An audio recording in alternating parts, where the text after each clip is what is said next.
to worship at this 73rd National Prayer Breakfast.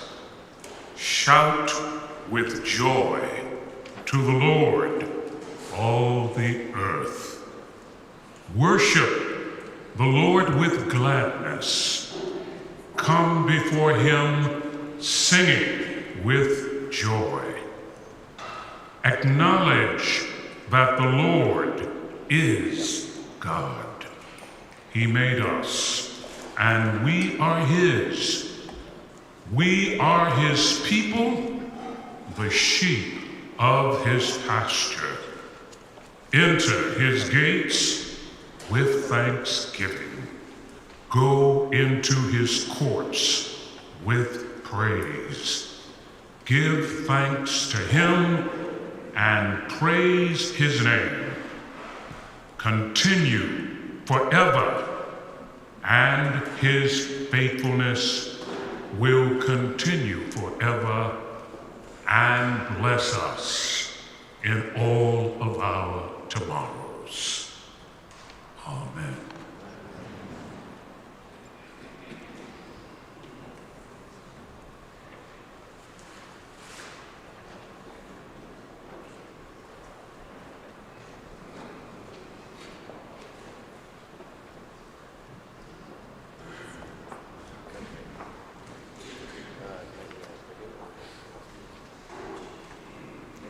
This reading is from 1 Corinthians chapter 13. I speak in the tongues of men or of angels, but do not have love. I'm only a resounding gong or a clanging cymbal. If I have the gift of prophecy and can fathom all mysteries and all knowledge, and if I have a faith that can move mountains, but do not have love, I have nothing. I give all that I possess to the poor, and give over my body to hardship that I may boast. But do not have love, I gain nothing. Love is patient, love is kind. It does not envy. It does not boast. It is not proud. It does not dishonor others. It is not self-seeking. It is not easily angered. It keeps no record of wrongs. Love does not delight in evil, but rejoices with the truth. It always protects, always trusts, always hopes, always perseveres. Love never fails. Where there are prophecies, they will cease. Where there are tongues, they will be still. Where there is knowledge, it will pass away. For we know in part, and we prophesy in part, but when completeness comes, what is in part disappears. When I was a child, I talked like a child, I thought like a child, I reasoned like a child. When I became an adult, I put the ways of childhood behind me. For now, we see only a reflection in a mirror, but then we shall see face to face. Now I know in part, then I shall know fully, even as I am fully known. And now these three remain: faith, hope, and love. But the greatest of these is love. Join me in. Lord, teach us to love as you have loved us. May we reflect your patience, kindness, and truth in all we do. Help us to embody faith, hope, and love. Remember, the greatest of these is love. Amen.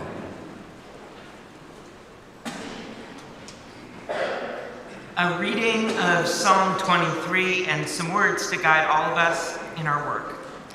The Lord is my shepherd, I shall not want. He maketh me lie down in green pastures. He leadeth me beside the still waters. He restoreth my soul. He leadeth me in the paths of righteousness for his name's sake.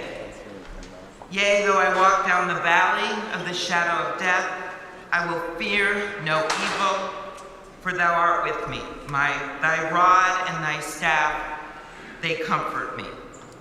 Thou preparest a table before me in the presence of mine enemies. Thou anointest my head with oil, my cup runneth over. Surely goodness and mercy shall follow me all the days of my life, and I will dwell in the house of the Lord forever. And the people respond, the Lord is our shepherd, we shall not want. In green pastures and still waters, he restores our souls. Even in the darkest valleys, we will fear no evil. Surely his goodness and mercy will follow us all our days, and we will dwell in the house of the Lord forever. Amen.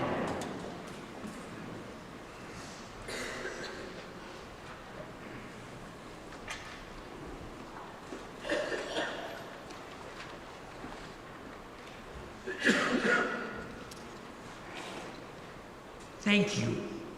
It's always a distinct privilege and joy to hear the Naval Academy Glee Club and the Marine Corps Band. The Naval Academy Glee Club has moved and delighted audiences since 1845 in venues from Carnegie Hall to the Vatican. The Marine Corps Band has performed at nearly every inaugural.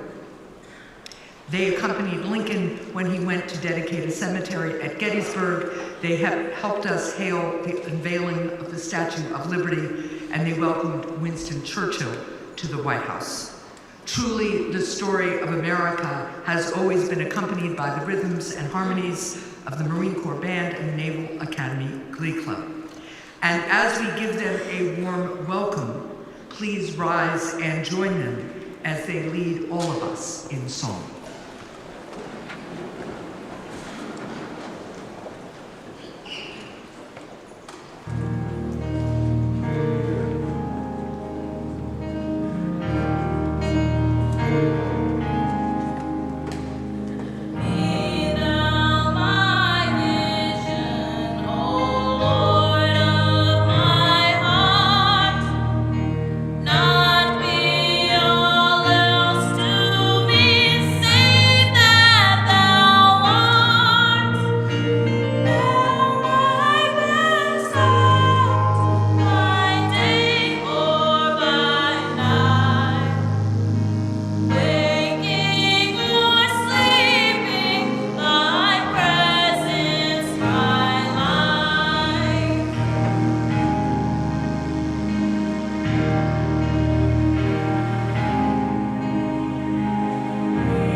Ladies and gentlemen, please welcome the 47th President of the United States, Donald J. Trump.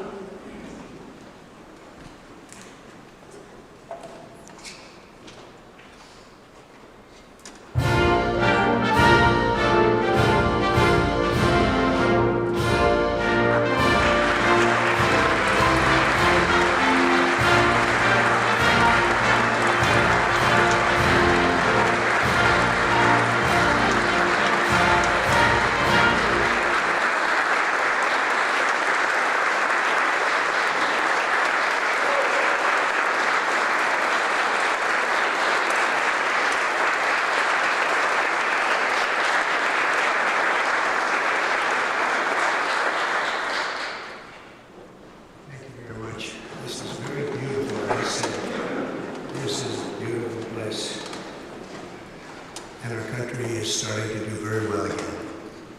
It's happening fast, a little faster than people thought.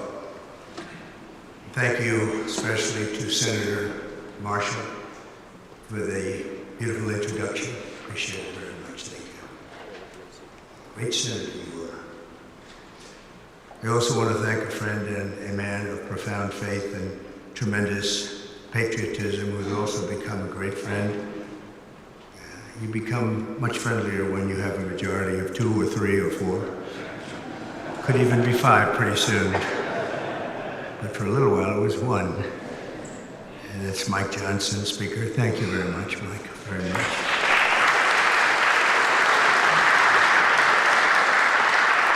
And thanks as well to somebody who's doing a fantastic job, Senator Thune. Thank you very much, Senator. It's not easy. It's not easy. It's really great. And Leader Scalise, Steve, wherever you may be, I think you're here someplace. There he is, a brave guy, too. Brave guy, I always say it. And Senator Chuck Schumer. Chuck, thank you very much. Thank you. Senator Hassan, thank you very much. Thank you, very nice to see you. Congressman Jeffries, thank you. And many other very distinguished leaders in the room. It's a great group of people. If we could ever come together, it would be unbelievable.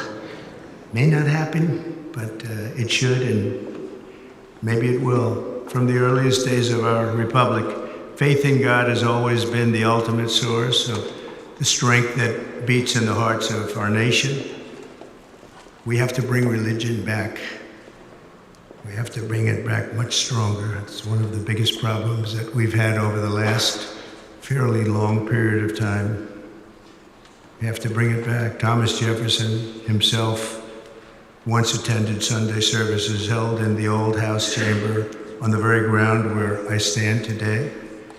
So there could be nothing more beautiful than for us to gather in this majestic place. It is majestic, and reaffirm that America is and will always be one nation under God. At every stage of the American story, our country has drawn hope and courage and inspiration from our trust in the Almighty. Deep in the soul of every patriot is the knowledge that God has a special plan and a glorious mission for America. And that plan is going to happen. It's going to happen. I hope it happens sooner rather than later. It's going to happen. And it's His hand that guides us every single step of the way. And all of you and the things we have to do is to see the defining role that faith and prayer have played in the life of our nation. And you just have to look at this building, and you can look at each other. You can really look at each other. It's defined almost everyone in this room. I think faith has been very strong with the people in this room. Just steps away from here in the Hall of Columns is the statue of John Winthrop, who famously proclaimed that America would stand as a city upon a hill, a light to all nations, with the eyes of all people upon us.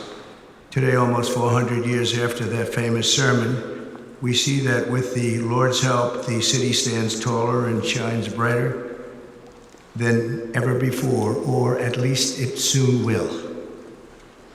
In that same hall, we also find the statue of the great Roger Williams, who founded the state of Rhode Island, named its capital city Providence, and built the first Baptist church in America. It's Williams that we have to thank for making religious liberty part of the bedrock of American life. And today we must protect a fundamental freedom with absolute devotion. We must stand strong, just like generations of Americans have done on the battlefields all around the world.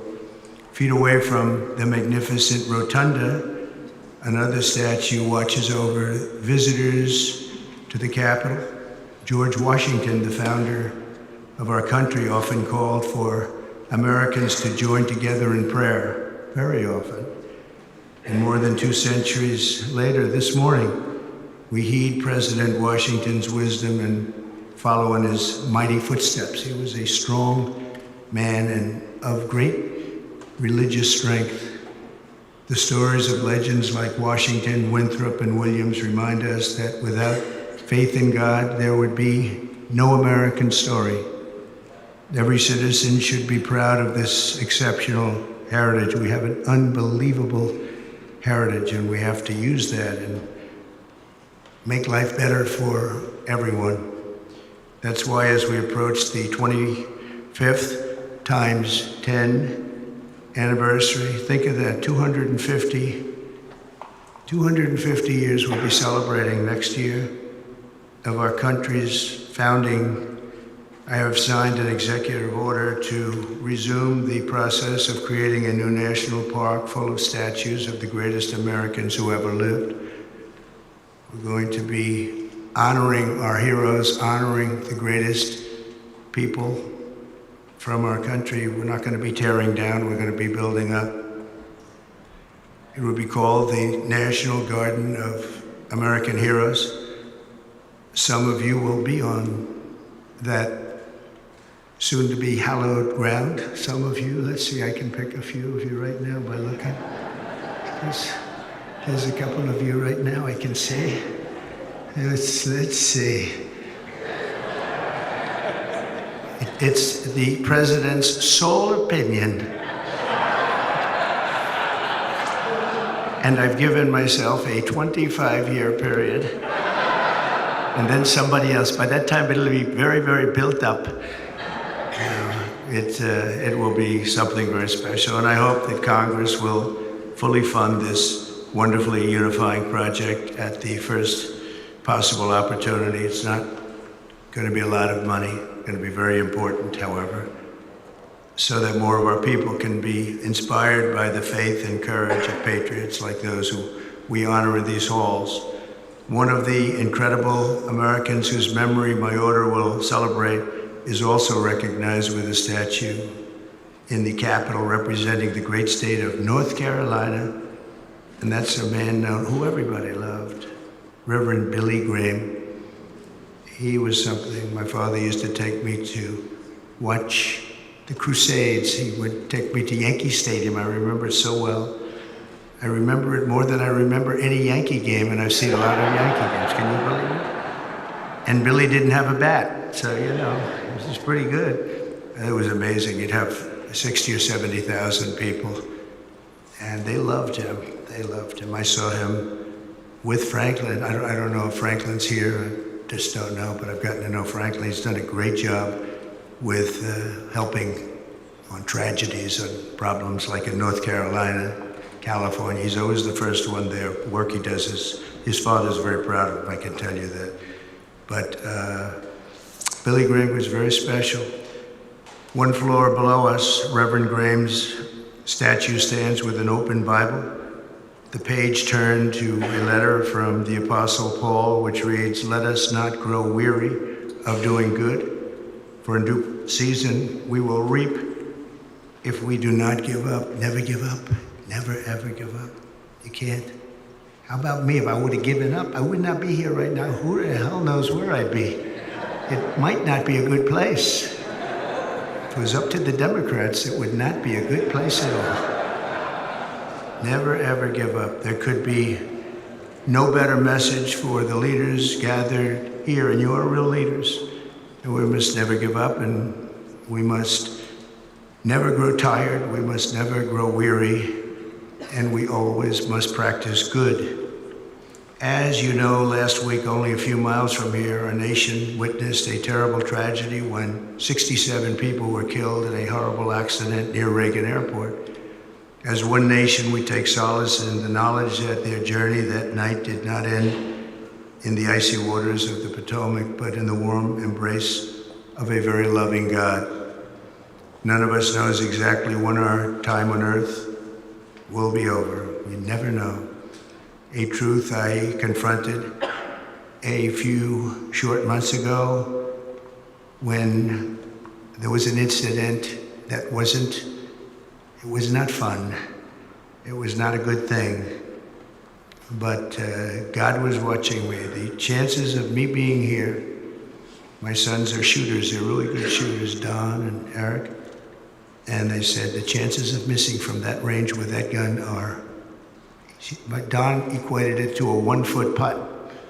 That's pretty bad. 2 feet I can see missing, but 1 foot you can't miss. It was the equivalent of a 1-foot putt is what he told me. He said, in fact, he gained some religion. He went up 25%. And if you know him, that's a lot. But he said there had to be somebody that saved you, and I think I know who it is. And they looked up and they said, "Whoa, Don, you've come a long way." He's a good guy, but my 2 sons just really couldn't believe it. Had I not turned that right turn just at that time, and the audience, 55,000 people standing this way, there were just a few people in the back on the bleachers. There was nobody over there except for my all-time favorite chart in history, a chart on immigration. Immigration saved my life, see? So we're going to be good for immigration, okay? But had I not made that turn, boom, and quickly, it was almost as though a deer bolted. You know, they say the only way you miss when you're a good shot is if it bolts. I bolted. I turned to the right to look at the chart, and I said, wow, what was that? What was that? So you never know, but God did that. I mean, it had to be. The chances of turning, there's no reason to turn to the right. You know, the chart is rarely brought down. I brought it down maybe 20%, and 20% of the time. And it's never on my right, it's always on my left. And it's always at the end of the speech, never the beginning of the speech. And if I was a little more than that 90-degree angle, it would be no good. And if I was a little less, it would be no good. It had to be perfect. The thing went right along the edge. It didn't affect my hair, can you believe it? Might have touched it, but not where it counts. Not the skin part. But honestly, it changed something in me. I feel even stronger. I believed in God, but I feel much more strongly about it. Something happened. So, thank you. Thank you. But that event, like the tragedy last week, should remind us all that we have to make the most out of every single day that we have. Who would think that you're in space and 2 things collide? The odds of that happening are so small, even without proper control. We should have had the proper control. We should have had better equipment. We don't. We have obsolete equipment. They were understaffed for whatever reason. I guess the helicopter was high, and we'll find out exactly what happened. But the odds, even if you had nothing, if you had nobody, the odds of that happening are extremely small. It's like, did you ever see, you go to a driving range in golf and you're hitting balls, hundreds of balls, thousands of hours. I never see a ball hit another ball. Balls going up all over the place, you never see them hit. It was amazing that could happen. There was a lot of mistakes made, and it should have never happened, but regardless of that, it's amazing that it happened. And I think that's going to be used for good. I think what is going to happen is we're all going to sit down and do a great computerized system for our control towers, brand new, not pieced together, obsolete like it is land-based, trying to hook up a land-based system to a satellite system. And the first thing that some experts told me when this happened is you can't hook up land to satellites and you can't hook up satellites to land. It doesn't work. We spent billions and billions of dollars trying to renovate an old broken system instead of just saying cut it loose and let's spend less money and build a great system done by 2 or 3 companies, very good companies, specialists, that's all it is. They used 39 companies. That means that 39 different hookups have to happen. And I don't know how many people of you are good in terms of all of the kind of things necessary for that, and it's very complex stuff. But when you have 39 different companies working on hooking up, different cities and different people, you need one company with one set of equipment. And there are some countries that have unbelievable air controller systems, and bells would have gone off when that helicopter literally even hit the same height, because it traveled a long distance before it hit. It was just wouldn't stop. It was, follow the line. But bells and whistles would have gone off. They have them where it actually could virtually turn the thing around. It would have just never happened if we had the right equipment. And one of the things that's going to be, I'm going to be speaking to John and to Mike and to Chuck and to everybody. We have to get together and just, as a single bill, just pass where we get the best control system. When I land in my plane, privately, I use a system from another country because my captain tells me I'm landing in New York and I'm using a system. I won't tell you what country, but I use a system from another country because the captain says this thing is so bad, it's so obsolete, and we can't have that. So we're going to have the best system, and a lot of money, but it's not that much money. And it'll happen fast, and it'll be done by total professionals. And when it's done, you're not going to have accidents. It's just they're virtually not possible to have. Each of us is blessed with a precious chance to help lead America to renew our pledges of faith and everything else, and bring us to new heights and create a future of promise for our people and for ourselves. You know, we have the most important people in the country in a true sense here, because you're the ones that are going to make the decision. You're the ones that are leading us into so many different things, whether it's the right air control system or the right size military, or what to do and what not to do. Most important people. And many of you are very religious. I know so many of you are very religious, and I just think that our country has been so badly hurt. We're very hurt by what COVID did to religion. It really hurt it badly. People couldn't go to church for a long period of time. Even going outside, they were given a hard time, and I'm not blaming anybody for that, but it was very hard to gather, so they start using computers, if that. And when they come back, it's just, a whole new experience they have to get used to. But it is starting to come back. We had a fantastic thing happen yesterday. The Army had the best recruitment numbers that they've had in more than 15 years. They think it could be 25 years, actually. They're going to probably put that out, but more than 15 years. Just now. And we were worried about it. We were talking about it numerous times that, we don't have people joining our military services. We don't have people joining our police force. We have to cherish our police. It's so dangerous. You open a car and somebody starts shooting. They have blackened windows. You don't even have any idea who's in the car. Oftentimes they have the dark windows, which are not, in theory, supposed to have, but they have them. The door opens and a gun is pointed at your face, and you can't do a thing about it. There's just nothing you're going to do about it. Your friends will take them out. And it's happened so many times, but it's such a dangerous thing. We have to cherish these people. So today we join our hearts and prayers in recommitting to putting our country first. We have to put our country first, making America stronger and greater and more exceptional than ever before. And we have to make religion a much more important factor now. We have to make it an important factor. And if we do that, our job is just going to be much easier. It unifies people, it brings people together. Democrats are going to be able to have lunch again and dinner with Republicans. And I remember just as growing up, I'd see, I revered senators, congressmen, or something very special, but they were out to dinner all the time.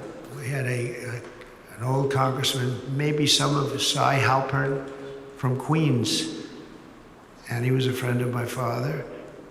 But he'd have dinner he was a Democrat, he'd have dinner with Republicans, and he'd be out. It wouldn't even make a difference. Today, it's like shocking. And it shouldn't be. You have to get together. We really have to get together. We all know what's right and what's wrong. And There's going to be compromise on both sides, but we have to just do the right thing, and we have to get together. You did it with Marco Rubio. You got everybody. It was 99 votes, and the only vote was our VP, who maybe we should have been there just to make it 100. But I think I would have been angered if it was 100. That might be a step too far, right? But no, it was great to see a vote. Pam Bondi had support from Democrats, and some of the others had some pretty good support. So, it's doable. We had a recent bill having to do with a very beautiful young lady who was killed from Georgia. And that bill was very bipartisan. It was a very beautiful thing to watch, actually. And so I think we just have to, if possible, we have to unify. There's big division. I mean, some people want an open border and some people want a closed border. We want it closed and they want it open. And that's a big difference. How do you solve that problem? It's a big difference. Some people want men and women's sports and some people don't. And I was with somebody yesterday who was so upset that the bill was signed where men cannot participate in women's sports. And I said, he's a very smart guy. Went to a great school, was a great student, and he actually feels, that should happen. Men should be able to play, meaning transition into women's sports. And you talk to him and it says, I don't understand it. I don't understand how the problem ever got started in the first place. It just seems so simple. But he's a good person and just believes it. It just believes it. Not going to be easy to convince him otherwise. So where is the middle ground? It's hard to have a middle ground. There's two ways. I mean, you can either do it or you can't. But I think a lot of good things are going to happen. A lot of people might be surprised to hear me say that of all people, but I think a lot of good things are going to happen because our country's got some big headaches, but we have tremendous spirit right now. The spirit is as high as it's been. It was up 49 points this morning. 49 points. It's the biggest increase in the history of whatever the poll was. So the spirit is there. That's a big factor. That's probably the hardest thing to get back, to be honest. The rest is easy. So I want to just thank you all. I want to congratulate a lot of the new members. I see so many of you that ran great races, David. That was a great race. But so many that ran great races, and on both sides. You ran some incredible races, so it's good to be with you. And God bless everybody. We want to come together, and the happiest person, the element, the everything that's going to be happy. People of religion are going to be happy again. And I really believe you can't be happy without religion, without that belief. I really believe it. I just don't see how you can be. So let's bring religion back. Let's bring God back into our lives. Thank you all very much. Thank you very much. Great honor. Thank you.